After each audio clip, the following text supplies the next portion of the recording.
Good morning, sir. I am Paulo E. Mamaspas with Mark Joseph Boysa and Rogelio B. Nasis Jr. And our report is about the transducers. What is a transducer? It's an electrical device that is used to convert one form energy into another form. In general, these devices deal with different types of energies such as mechanical energy, electrical energy like lighting batteries, energy, light, chemical, thermal, acoustic, electromagnetic energy, and so on. Transducers often employed at the boundaries of automation, measurement, and control system, where electrical signal converted and to and from another physical quantities.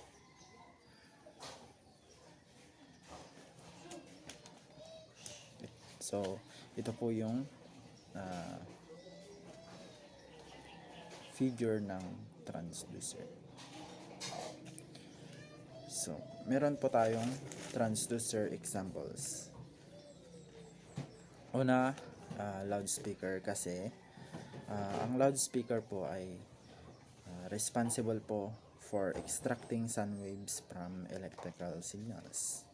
Pangalawa po, microphones produces an electrical analog output signal which is proportional to the acoustic sound wave acting upon its flexible diaphragm. Position, antenna converts electrical energy to electromagnetic energy, and pressure sensor. Sa transducer, meron po tayong dalawang parts. Una ay ang sensing element at ang transduction element. So, sensing element, it is the part of a transducer that responds to the physical sensation. That response of sensing element depends on the physical phenomenon. So, ito ay ang mechanism niya is nagko-convert siya ng one form energy to another. So, yung transduction element naman, transduction element of a transducer convert the output of the sensing element into electrical signal. So, kino-convert niya yung sensing element into electrical signal. So, meron tayong apat na types of transducer. Temperature transducers, pressure transducers, piezoelectric transducers, and ultrasonic transducers. Temperature transducer, it is a device that converts the thermal quantity into a physical quantity, such as mechanical energy, pressure, and electrical signals. In thermocouple, the electrical energy difference is produced due to temperature difference across its terminals.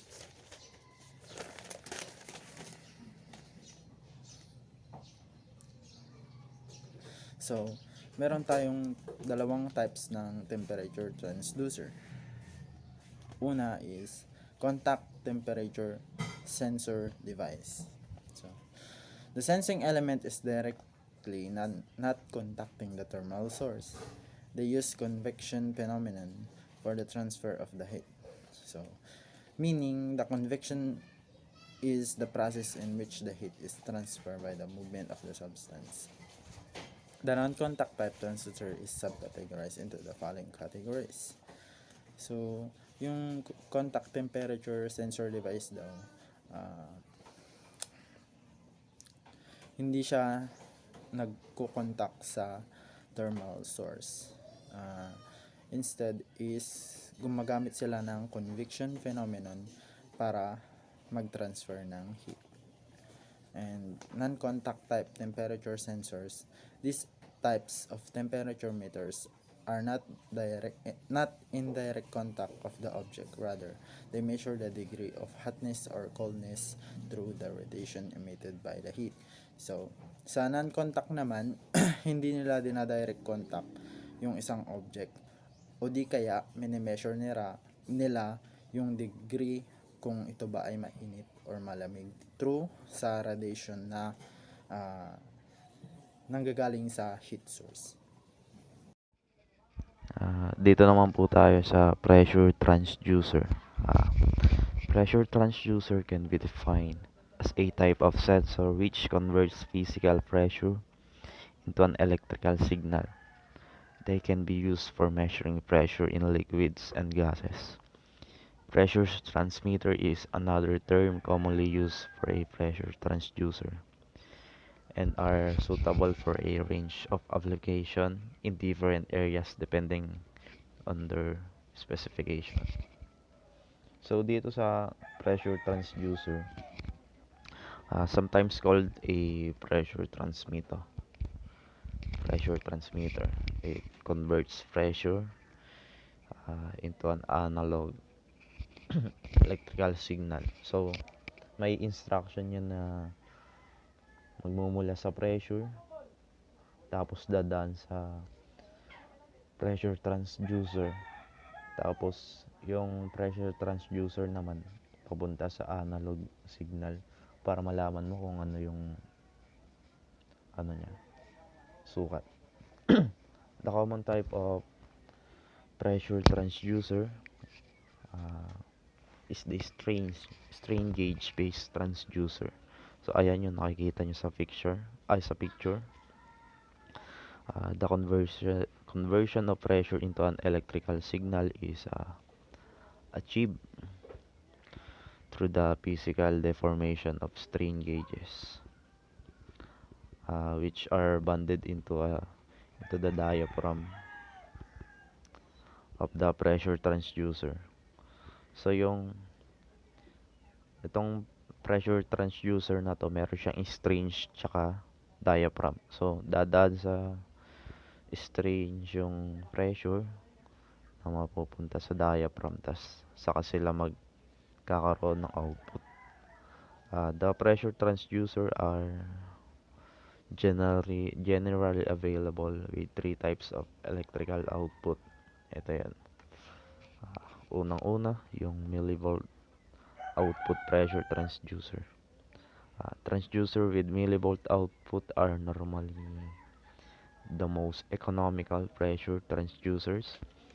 The output of the millivolt transducer is normally around 30 millivolt. The actual output is directly proportional to the pressure transducer input or excitation.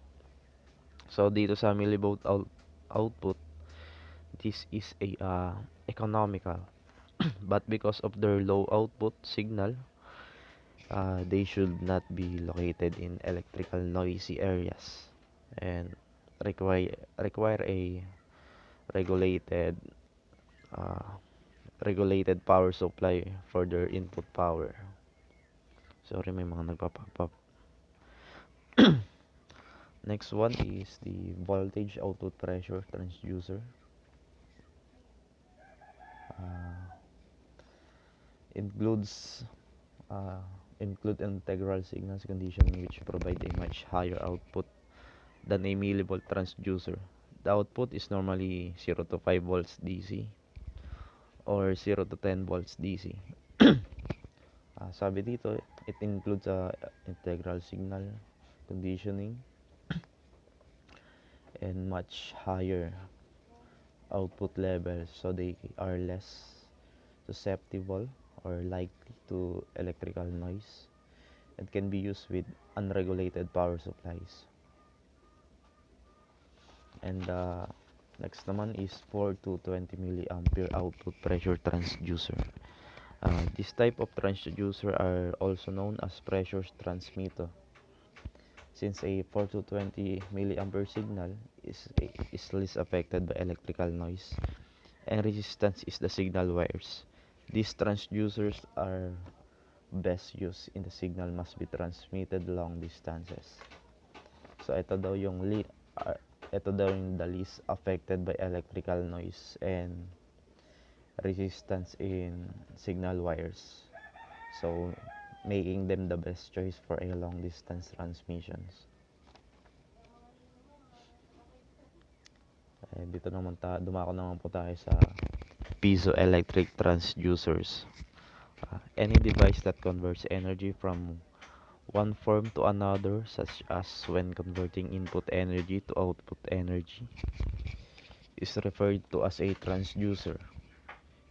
A shift from one kind of energy to another, such as a conversion from mechanical to electrical energy or vice versa, is required for transduction or to occur. Transducers come in a variety of shapes and sizes, and their applications are numerous, affecting human in a variety of ways.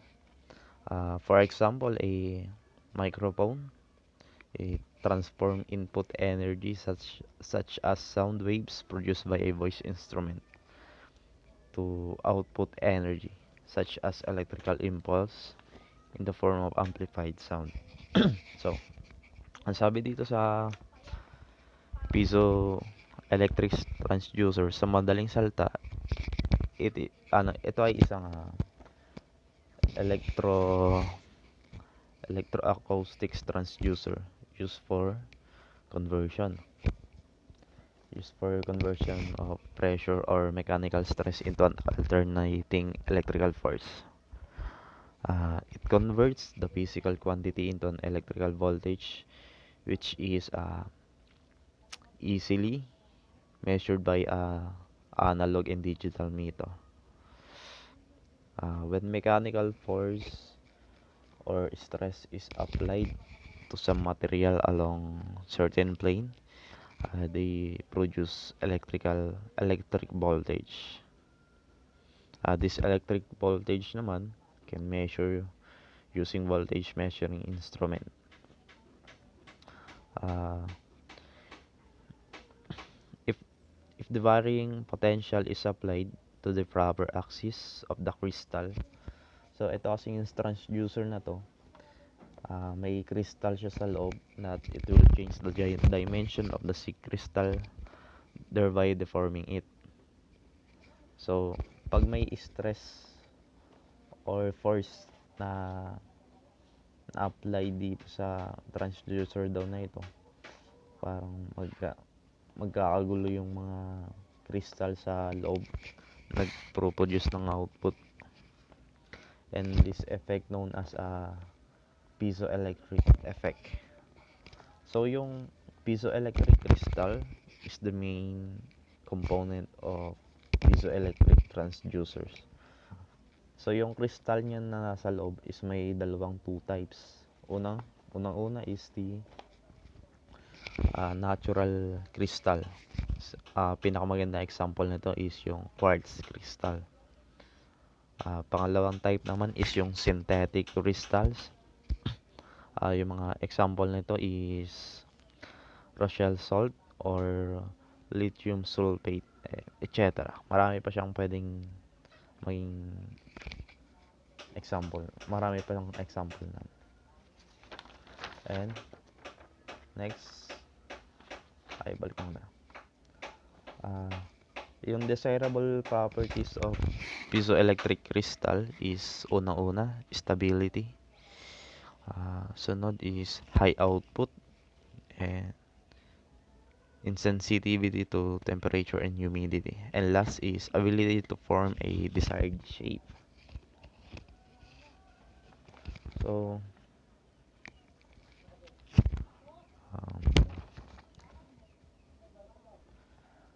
the application is, yung application nito is mainly used in microphones. The sound pressure is converted into an electric signal, and this signal is ultimately amplified to produce a louder sound.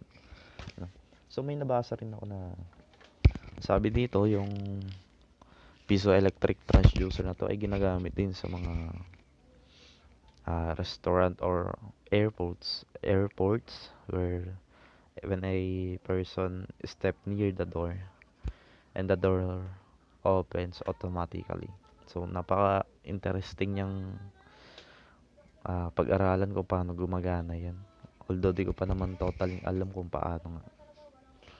So, dito naman tayo sa advantages and limitation of piezo transducer. As with all pieces of technology, carefully weighing a piezoelectric transducer, positives and negatives will go along in determining its effectiveness in a particular situation. Some advantages that they hold over other methods includes unang-una, sabi dyan, self-generating. So no need for external force. Ayun lang yun. And next is accessible.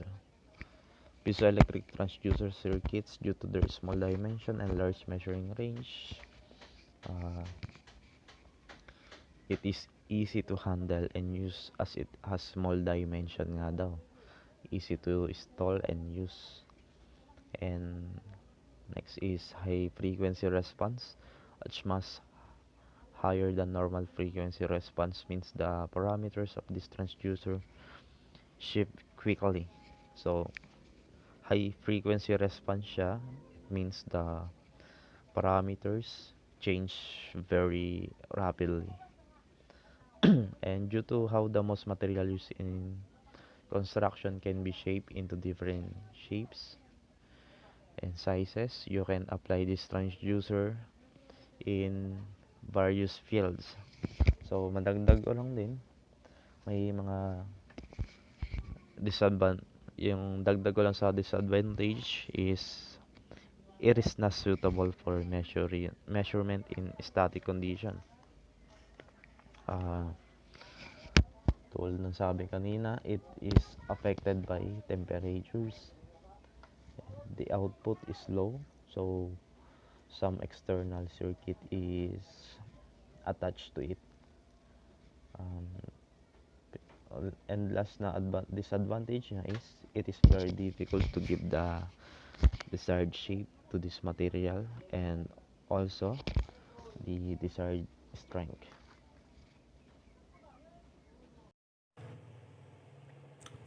Hello everyone, my name is Rogelio Nasis Jr. and I'm 21 years old. So for today, I'm going to tackle about ultrasonic transducer. So what is ultrasonic?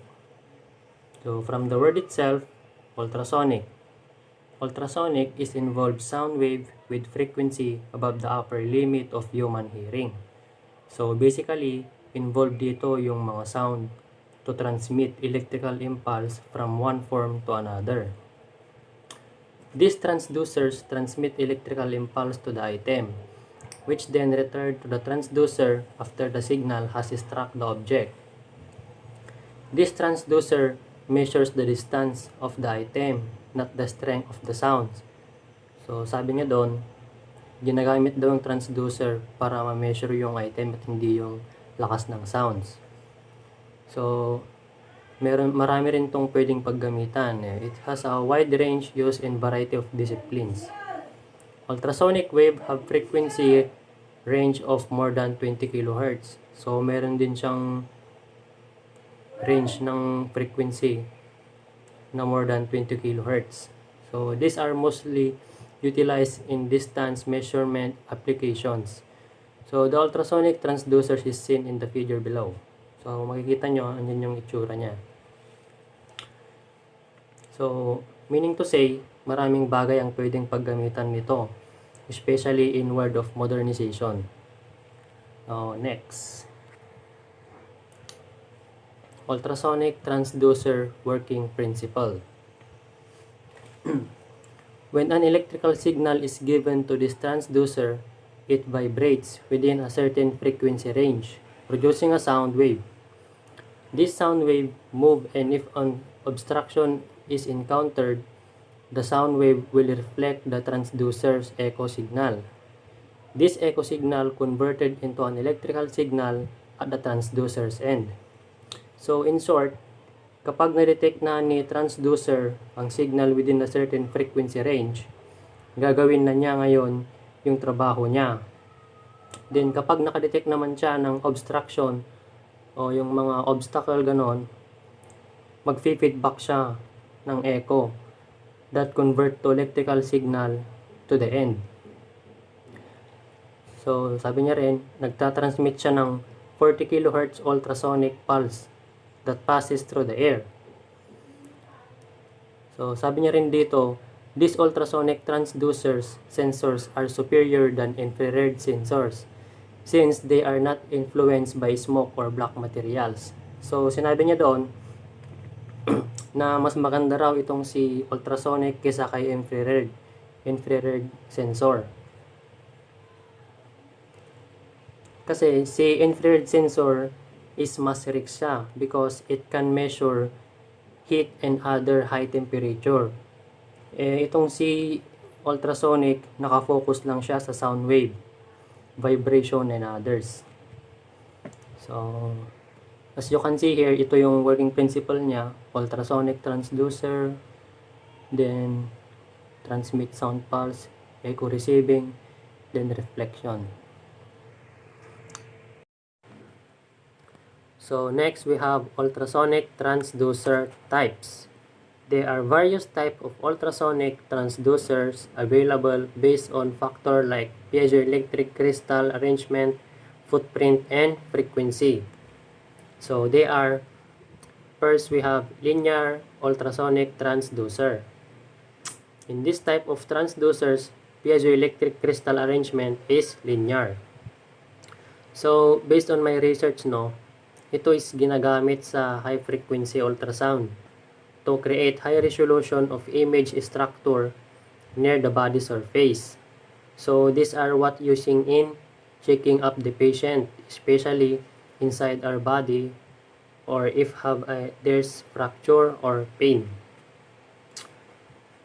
Second one, we have standard ultrasonic transducers.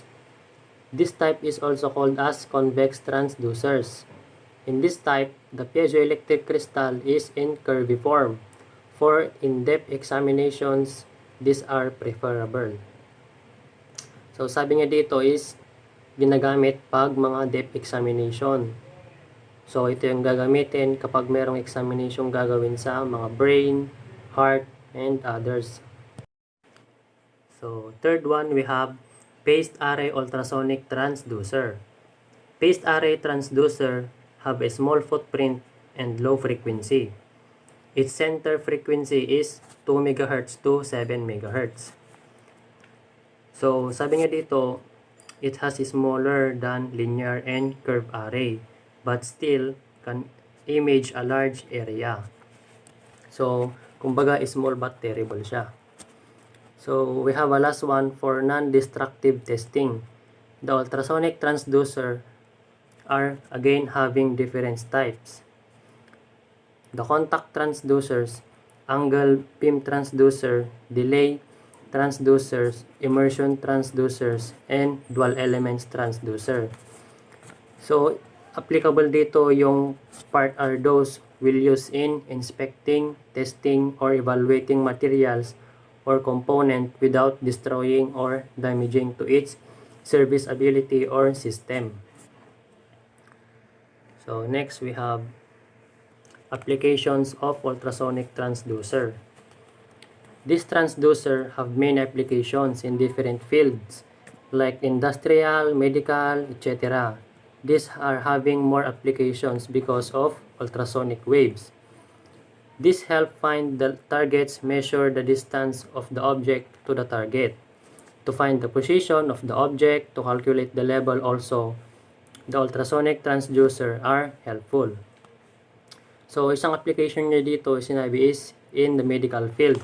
So, as I said earlier na yung mga ginagamit sa pang-ultrasound, sa mga pang-test, sa mga deep, sa mga brain, sa mga heart. So, sabi nga dito, the ultrasonic transducer is having the application in diagnostic testing, surgical device, while treating cancer, internal organ, testing, heart check-ups, eye and uterus check-ups. Ultrasonic transducers are useful.